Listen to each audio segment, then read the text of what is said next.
மாதா தொலைக்காட்சி நேயர்களுக்கு வணக்கம். இன்றைய நிகழ்ச்சியில நம்ம யூடிஐ ப்ராப்ளம் பத்தி பார்க்கலாம். இது மேல் அண்ட் ஃபீமேலுக்கு இருக்கு. மேல் கட்டிலும் ஃபீமேலுக்கு இது அதிகமாக வர்றதுக்கு வாய்ப்புகள் இருக்கு. முதல்ல ஹைஜீனிக்கா இருக்கணும். அடுத்தது நல்ல தண்ணி குடிக்கணும். இதுலயே பல பேருக்கு பிரச்சனை வராம இருக்கு, வந்துருச்சு. ஓகே, வருடக்கணக்கில் இருக்குன்னு சொல்றாங்க. நிறைய பேருக்கு பாத்தீங்கன்னா வருட கணக்குல இருக்கு அப்படின்னு சொல்றாங்க. வருட கணக்குல இருக்க வேண்டிய அவசியம் இல்லை, இருக்கக்கூடாது. அப்படி இருக்கு அப்படின்னாலும் நீங்க தொடர்பு கொள்ளுங்க. அதுக்கு வேண்டியான சிறப்பு மருந்துகளும் ஆலோசனைகளும் உணவுகளும் இருக்கு. எவ்வளோ பேஷண்ட்டை பார்த்துருக்கோம் 2-3 வருடத்துல யூடிஐ ப்ராப்ளத்தை கஷ்டப்பட்டவங்க.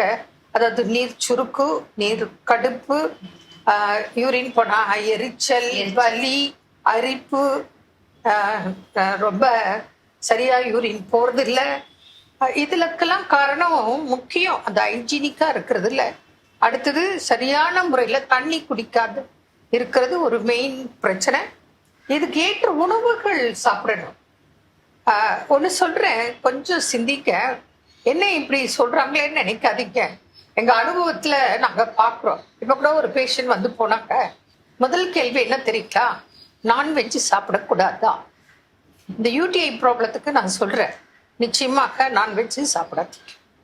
ஏன்னா சீ ஃபுட் அண்ட் சிக்கன் சாப்பிட்டீங்கன்னா ஆல்ரெடி உங்களுக்கு பாடி ஹீட்னாலையும் யூரினரி ட்ராக் இன்ஃபெக்ஷனாலையும் உங்களுக்கு யூடிஐ ப்ராப்ளம் இருக்கு. இப்போ இது போன்ற உணவுகளை நீங்க சீ ஃபுட் அண்ட் சிக்கன் சாப்பிடும்போது, பச்சை மிளகாய், கத்திரிக்காய், இது போன்ற உணவுகளை எடுக்கும் போது உங்களுக்கு மேலும் மேலும் பாடி ஹீட் ஆகும்.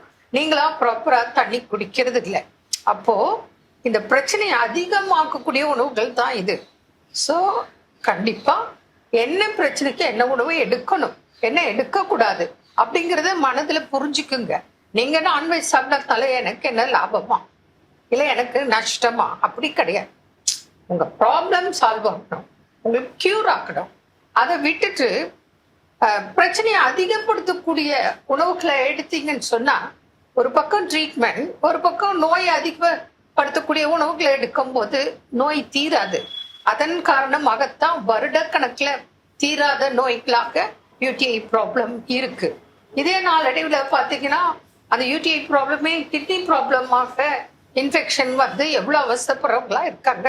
அப்பப்போ போய் பல லட்சம் செலவு பண்ணியும் பிரச்சனை தீராதவங்களா இருக்கீங்க. அது யார் பேஷண்ட்டோ அவங்களுக்கு தெரியும். அதனால யூடிஐ ப்ராப்ளம்னா ஒரு சின்ன விஷயம் அப்படின்னு நினைக்காதீங்க. ஆரம்பத்திலேயே பார்த்தோம்னா ரொம்ப சின்ன விஷயம்தான்.